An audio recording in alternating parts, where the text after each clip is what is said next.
Bonjour à tous, bienvenue sur votre chaîne Teranga Architecture qui vous parle d'architecture africaine, moderne, contemporaine et surtout afro.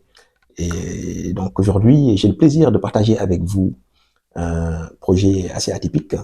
Vous savez, on ne se limite pas uniquement au logement, qu'il soit collectif ou individuel. Comme j'ai eu à le dire précédemment, nous faisons tout type de projets. Donc, des projets de centres de santé, projets d'entrepôt, projets d'aménagement de bureaux, et donc aujourd'hui, j'aimerais vous présenter un projet d'établissement scolaire donc, qui a été construit par l'État du Sénégal en Gambie pour sa diaspora, non seulement pour sa diaspora, mais aussi pour toute la diaspora francophone de la sous-région. C'est une école qui regroupe toutes les nationalités francophones en Afrique, qui sont sur place en Gambie, de par la qualité de l'enseignement qui est dispensé, et voilà, c'est à Banjul, donc la capitale de la Gambie, avec un site qui est assez stratégique, juste accolé à l'Assemblée nationale du pays. Et c'est un site qui est assez difficile, donc nous allons d'abord parler du site, parce que c'est un site difficile à construire. Tout de même, le sol n'est pas très stable, c'est un site où il y a beaucoup d'eau au niveau du sol, il y a du sel.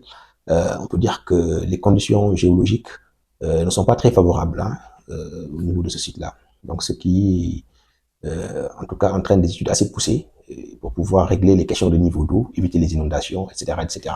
Donc, c'est construire un site inondable, en gros. Ensuite, il y avait un existant, donc qu'on a dû démolir. Et l'existant, c'était une école euh, qui n'a pas bien vieilli déjà. C'était une école avec des bâtiments éparpillés sur le site, par-ci par-là, donc avec aucune cohérence architecturale dans l'ensemble, avec une absence totale de confort thermique, visuel, donc où il était difficile, en tout cas, pour les enseignants de bien faire leur travail, mais aussi pour les élèves de pouvoir bien suivre leurs cours dans de bonnes conditions. Et donc, c'est sur ce fait, et suite à la doléance de la communauté locale, sénégalaise en tout cas implantée sur place, que le gouvernement du Sénégal a pris la question en main et de leur construire un établissement scolaire qui puisse être aux normes et qui puisse en tout cas bien redorer l'image du Sénégal au niveau de ce pays proche, ami et frère qui est la Gambie. Et l'idée, c'est de pouvoir faire quelque chose qui puisse bénéficier à tous. C'est aussi un symbole de l'amitié entre le Sénégal et la Gambie, donc un symbole diplomatique assez important. Donc sur ce fait, ça a été conçu, donc ce projet, en prenant aussi en compte la dimension climatique, donc très important ici, parce que c'est une zone où, en période des pluies, il y a de très fortes pluies, un peu comme en Casamance au sud du Sénégal. Et justement, nous nous sommes inspirés dès le départ de la Casamance, des villages Bassari, c'est une ethnie de la Casamance, où il y a une spécificité architecturale, en tout cas très organique et peu connue, qui s'appelle la case à impluvium. La case à impluvium, c'est une forme de case qui permet, donc, vu le travail qui a été fait sur la pente de la toiture, de récolter les eaux pluviales au centre de cette case concentrique et pouvoir ainsi réutiliser l'eau, en tout cas en saison sèche. Voilà, en gros. Donc c'est l'utilisation intelligente de l'architecture au service de l'eau et de l'écologie. Et s'inspirant de cette technique à impluvium, la première idée donc a été déjà de pouvoir rendre cette technique moderne donc dans notre projet, donc pouvoir effectuer la récupération des eaux pluviales, mais avec des pentes qui puissent donner au projet un aspect moderne. Donc nous ne sommes pas contentés de faire des pentes classiques qui feraient exactement le contraire de ce que l'on souhaitait. Des pentes classiques à pente descendante auraient donné au projet une image traditionnelle tout simplement et pas moderne. Donc l'idée c'était de tirer parti de ces techniques traditionnelles intelligentes, mais de renvoyer une image moderne. Et donc tout ce qu'on a fait tout simplement, c'est d'inverser les pentes. Donc d'avoir des pentes inversées qui recueillent d'ailleurs voilà très efficacement les eaux pluviales pour pouvoir les conduire et puis les canaliser et les stocker. Et ça a été fait de fort belle manière avec une bâche à eau qui a été installée au centre du site, etc. Et donc ainsi, ce toit récupère énormément d'eau pluviale, donc qui fait en sorte que le site ne s'inonde plus et voilà avec un réseau efficace d'assainissement en tout cas. Donc ça c'est pour tout de suite pour l'aspect architectural, donc ce qui a guidé l'architecture. Nous sommes sur la forme. toujours, après, d'un point de vue fonctionnel, l'idée a été de supprimer tous les petits bâtiments qui étaient mal disposés et de faire un grand bloc en L1 et de monter en étage R+1, densifié, pour libérer la cour en maintenant un seul bâtiment, donc qui sert d'administration. C'était un bloc de 2 salles de classe qui a été transformé en administration. Et donc, toutes les salles regroupées. Donc, il y a du préscolaire, il y a de l'élémentaire, hein, et donc assez de salles de classe finalement, l'espace de jeu, etc.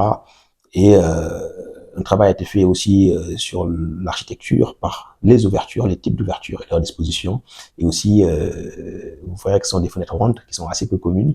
Donc, il suffit d'une petite touche pour créer en tout cas une sensation architecturale, parce qu'il faut dire que les moyens n'étaient pas illimités non plus. Hein.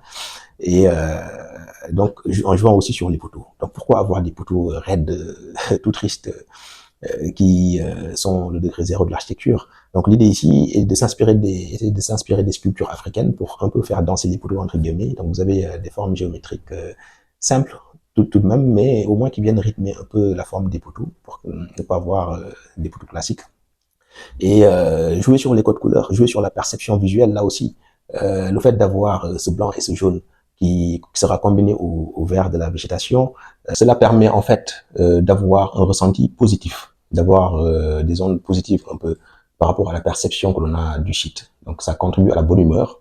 Et donc ça participe aussi de la volonté des élèves d'avoir un environnement qui soit propice à l'apprentissage et d'avoir envie de fréquenter, d'aimer leur école et d'avoir envie de la fréquenter. Donc c'est très important. Et donc si vous regardez le bloc administratif, l'architecture a aussi été inspirée des styles, donc du style de la grande mosquée de Djenné, donc au Mali, avec cette mosquée construite en terre avec ces bouts de bois qui sortent de la façade. Donc ici, nous l'avons réinterprété de façon contemporaine avec des brise-soleil métalliques, hein, qui cette fois avec une fonction brise-soleil donc, qui viennent ombrager la façade en créant un micro-ombrage hein, systématique en fonction de la course du soleil. Et tout cela participe d'une certaine cohérence très moderne, mais avec des archétypes de tradition africaine. Donc via les brise-soleil qui rappellent un peu les éléments saillants de la façade de la grande mosquée de Guinée, ces poteaux dansants qui s'inspirent des sculptures africaines, donc du dynamisme, et ces toitures à impluvium réinterprétées de façon moderne par des toitures à pans inversés. Que, voilà un peu comment nous avons joué avec ces éléments traditionnels africains qui ne se perçoivent pas du premier abord. Et donc voilà pour cette école. Nous allons un peu vous montrer un peu aussi le déroulement de ce projet, donc depuis l'existant, ce qui a été trouvé sur place, ces bâtiments épars, etc., et en souffrance surtout, jusqu'à donc la livraison du projet en passant par les étapes du chantier. Donc chantier pas facile, hein, pas facile, surtout au niveau des fondations. Comment ça a été traité, avec quelle technique, etc. Des images donc du projet conçu, donc qui montrent qu'on a eu une parfaite maîtrise technique dès la phase de conception. Parce que lorsque vous ne maîtrisez pas d'un point de vue technique les éléments techniques de mise en œuvre en phase de conception, cela vous affecte plus tard au moment de la réalisation. Donc il faut être très juste d'un point de vue architectural déjà pour pouvoir réaliser un projet conforme à ce qui a été conçu. Donc c'est très important. Et donc vous aurez aussi des images de la livraison hein, du bâtiment d'inauguration, donc livré à l'État du Sénégal, donc par l'État du Sénégal à la communauté éducative sénégalaise sur place. Ça a été très bien accueilli socialement par les populations. C'est un grand soulagement, c'est un grand soulagement pour le corps enseignant aussi, et vraiment le signe d'un État qui accompagne ses citoyens, ses concitoyens, partout où ils puissent se trouver. Donc, dites-moi ce que vous en pensez de ce projet, laissez vos commentaires. Si vous avez des projets d'établissement scolaire, là aussi, n'hésitez pas à nous consulter. Et puis, voilà l'adresse teranga.architecture@gmail.com. Donc, c'est notre adresse email. Abonnez-vous à la chaîne, activez la cloche de notification pour recevoir les vidéos si vous aimez. On en fait assez régulièrement. Partagez autour de vous. Il y a toujours quelqu'un qui a besoin de conseils ou qui a un projet de construction. Et merci encore une fois de partager ces moments avec nous. Bonne journée.